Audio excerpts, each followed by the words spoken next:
चला तर विद्यार्थी मित्रांनो, माझ्या YouTube चॅनलवरती तुमच्या सर्वांचे मनापासून स्वागत करते। विद्यार्थी मित्रांनो, स्वतःवर विश्वास ठेवा, कारण यश तुमच्या मेहनतीपेक्षा दूर नाही। तर आज आपण शिकणार आहोत काही अशा इंग्रजी वाक्यांचा सराव जे दररोज आपण वापरत असतो। तर चला इंग्रजी बोलायला सुरुवात करूया आत्मविश्वासाने। तर बघा विद्यार्थी मित्रांनो, या ठिकाणी पहिला जो सेंटेन्स आहे तो आहे तिचे डोळे उघडे होते। तिचे डोळे उघडे होते। तर बघा विद्यार्थी मित्रांनो, इंग्लिश मध्ये ह्याला आपण कसं बनवणार?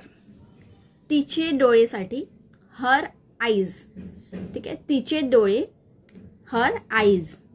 तिचेसाठी आपल्याला या ठिकाणी हरचा वापर करायचा आहे। ती जर राहिला असता तर आपण या ठिकाणी शी घेतला असता, पण तिचे आहे तर आपल्याला या ठिकाणी हर वापरायचा आहे। डोळेसाठी आईज वापरायचा आहे, हर आईज। त्यानंतर आपल्याला या ठिकाणी जो शेवटचा क्रियापद आहे तो या ठिकाणी घ्यायचा, म्हणजे होते। मग होतेसाठी आपल्याला या ठिकाणी घ्यायचं आहे सहाय्यक क्रियापद, आपण त्याला म्हणतो, ठीक आहे, वर। होतेसाठी आपल्याला या ठिकाणी घ्यायचं आहे वर। आणि जो मुख्य क्रियापद आहे तो आहे उघडे, आणि उघडे ह्यासाठी आपल्याला घ्यायचं आहे ओपन। हर आईज वर ओपन।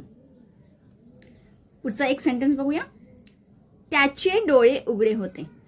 बघा विद्यार्थी मित्रांनो, सेंटेन्स सेम आहे, फक्त या ठिकाणी काय केलेला आहे आपण, जो कर्ता आहे तो या ठिकाणी आपण चेंज केला आहे। पहिले तिचे, ठीक आहे, आणि आता त्याचे।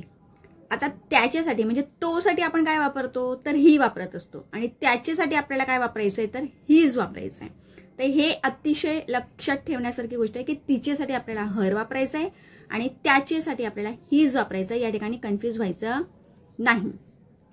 त्याचे म्हणजे हीज, डोळेसाठी आपल्याला या ठिकाणी आईज वापरायचं आहे। त्यानंतर आपल्याला होते घ्यायचं आहे, म्हणजे सहाय्यकारी क्रियापद या ठिकाणी अगोदर घ्यायचं आहे, हेल्पिंग वर्ब अगोदर घ्यायचा आहे, मग तो आपण या ठिकाणी घेणार वर।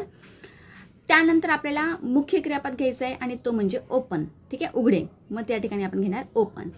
हिज आईज वर ओपन, हर आईज वर ओपन। त्याच पद्धतीने आता तुझे डोळे, मग तुझेसाठी आपण काय वापरणार या ठिकाणी, युअर आईज वर ओपन। युअर आईज वर ओपन म्हणजे तुझे डोळे उघडे होते, ठीक आहे, तुझे डोळे उघडे होते।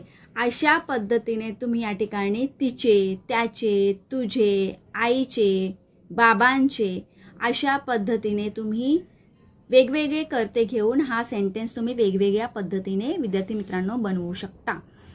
आता एक सेंटेन्स पुढे आपण घेऊया, माय आईज वर ओपन। माझे डोळे उघडे होते। तुझे, माझे, ठीक आहे। बघा विद्यार्थी मित्रांनो, सेम सेंटेन्स आहे, फक्त या ठिकाणी आपण काय करत आहोत, तर कर्ता चेंज करत आहोत, ठीक आहे। माय आईज वर ओपन, माझे डोळे उघडे होते। आता हा एक सेंटेन्स आहे बघा, आईचे डोळे उघडे होते। आता ह्यासाठी तुम्ही इंग्लिश सेंटेन्स काय बनवणार, ठीक आहे, तर विचार करा, इंग्लिश सेंटेन्स बनवा आणि मला कॉमेंट बॉक्समध्ये नक्कीच कळवा।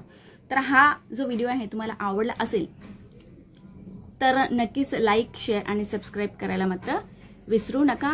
भेटूया पुढच्या व्हिडिओमध्ये। धन्यवाद।